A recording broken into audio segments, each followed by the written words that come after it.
Bonjour à tous, on se retrouve aujourd'hui pour un nouveau, on va dire, genre opus. C'est-à-dire qu'on va démarrer une nouvelle playlist qui consistera donc, cette fois-ci plus pour les débutants, mais plutôt pour, on va dire, intermédiaires. Donc ce sera une nouvelle playlist avec bien sûr toutes les vidéos qu'on aura fait, mais avec un petit peu plus d'expérience, on va dire ça comme ça, parce qu'il faut savoir que même si j'ai 2 ans de formation dans tout ce qui est agriculture potager ancestrale, j'ai pas l'expérience, j'ai jamais pratiqué.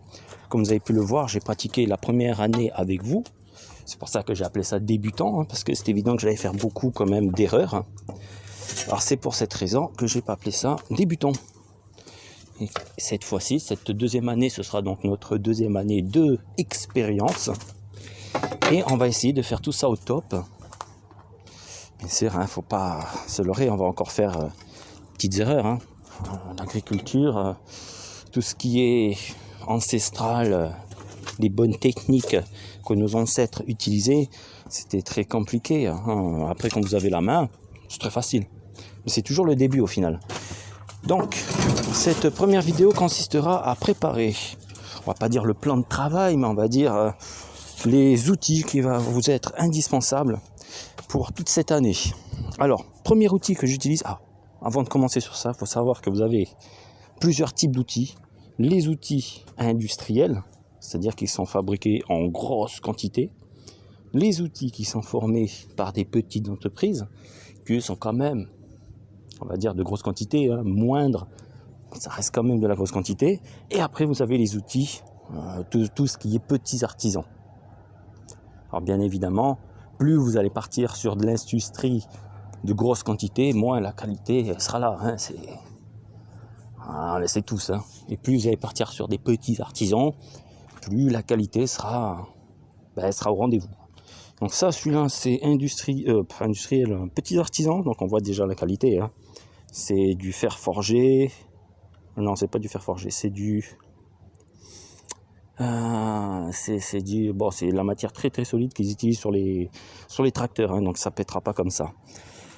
Après il y a celui-là aussi que j'ai utilisé en artisan, petit artisan, donc très solide, mais bon, les prix sont pas là.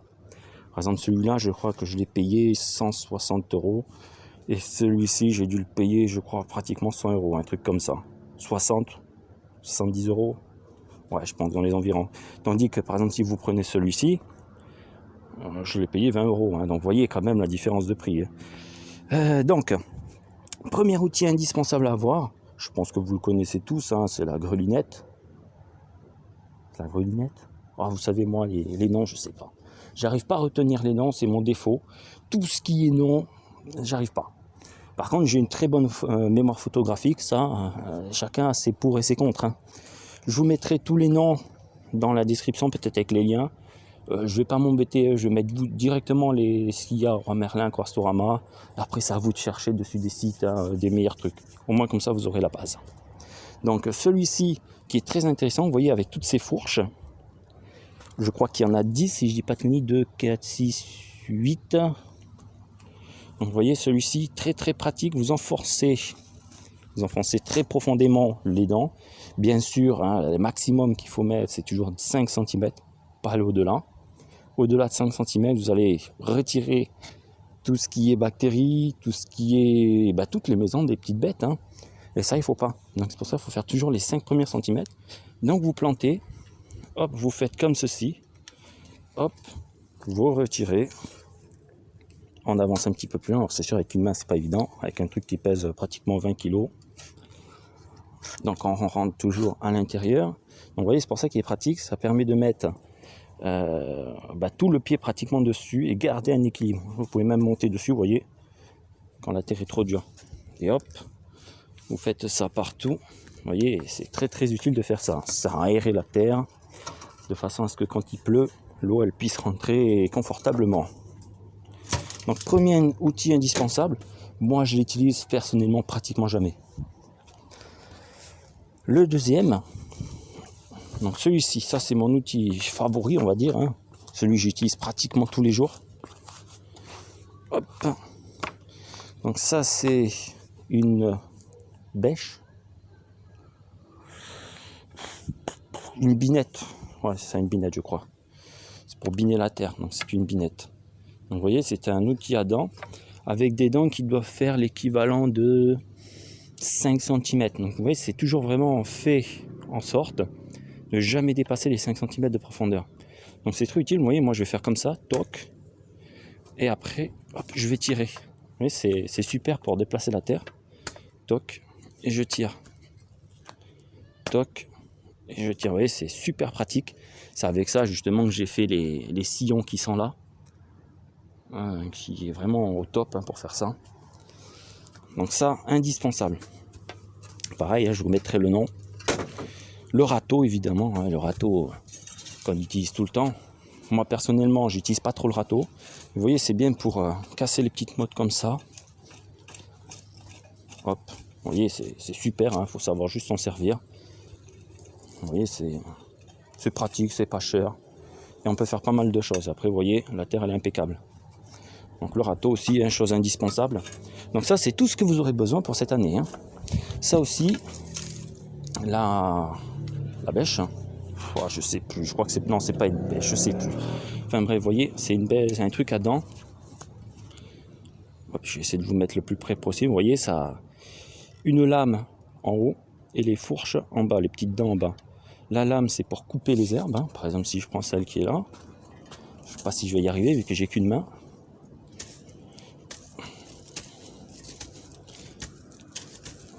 Bon, vous aurez compris à peu près le système. Bien sûr, il faut mettre ça à deux mains. Mais voyez, hop, vous avez vu ça, c'est pratique. Ça coupe bien, c'est impeccable. Et les trucs d'en bas, c'est simplement pour pouvoir biner et casser, comme je vous ai expliqué déjà dans les vidéos débutants, pour casser les petites cavités qui se forment, comme les petites... comment dire ça déjà oh, désolé, je perds mes mots, c'est un truc de fou. Tout ce qui est les petites fissures, voilà. Vous voyez ces petites fissures là, j'essaie de vous en avoir une. Là, ici, vous voyez là cette fissure? Ben ça, si vous laissez ces fissures comme ça, comme je vous ai expliqué déjà dans les vidéos débutants, l'eau va partir de là et du coup ça va sécher le sol. Alors le but, c'est justement hop, de prendre ça et vous voyez, de casser ces fissures là. Petite focus, voilà. Vous voyez, c'est de casser ces fissures là avec ça. Vous voyez, c'est assez pratique. Je ne l'utilise pas non plus souvent, mais il est très pratique. Bon, après ça, j'ai pas besoin de vous expliquer. Ça, c'est tout à quoi ça sert. J'ai pas besoin de vous dire à quoi ça sert. Ensuite, outil très très indispensable. Alors, je crois que ça s'appelle une herse. Je m'en souviens plus du tout. Vous voyez, c'est une espèce de râteau. Mais un râteau, vous voyez, avec des dents qui sont comme ça devant. Alors, c'est très indispensable parce que vous voyez, par exemple, là, j'ai fait ma butte. Et quand il va commencer à avoir les petites crevasses, que la terre avant qu'elle commence à sécher, hop, je prends ça et je fais ça. Vous voyez? Et c'est super idéal pour pouvoir casser le dessus. Vous voyez, on n'a vraiment pas besoin de forcer. Ça, franchement, c'est un outil que j'utilise pratiquement aussi tous les jours. Vous voyez, super utile. Ça marche très bien. Vous voyez la différence entre le devant et là. Alors que j'ai pratiquement pas forcé. Très indispensable. Vous en aurez le plus besoin possible. C'est cet outil-là. La binette, bien sûr. Et à la rigueur, peut-être la grelinette. Ça, si vous êtes fan de grelinette. Et après, pareil, celui-là. Je crois que ça s'appelle une bêche, ça par contre, il me semble. Alors ça, c'est par contre, oui, vous voulez aller en plus en profondeur, hop, et faire ceci. Donc, vous voyez, ça rentre bien les dents. Donc c'est assez idéal pour travailler comme ça les 3 premiers petits centimètres. C'est le top, ça marche super bien. Et ça aussi, vous aurez besoin. Celui qui est devant, ça, j'utilise pratiquement jamais. C'est comme d'habitude, par exemple, là, vous avez la petite plante là, hop. Vous voyez, c'est idéal pour la casser. Mais bon, ça, j'utilise pratiquement jamais. Voilà, j'ai fait tout le tour de ces petits outils-là. Et pour terminer, le dernier outil, très indispensable aussi, je crois que ça s'appelle le croc. Je sais plus trop, hein, pareil. Donc vous voyez, c'est un outil à 4 dents. Donc pareil, très indispensable. Ça, je l'utilise pratiquement tous les jours aussi. Hop, vous mettez ça dans la terre, vous mettez une jambe comme ça, vous le plantez. Pareil, hein, les griffes font 5 cm. Et après, vous mettez votre cuisse comme ça, dedans, quand c'est trop dur. Et vous pivotez avec la hanche. Et hop, vous voyez, ça permet de casser la terre comme ça.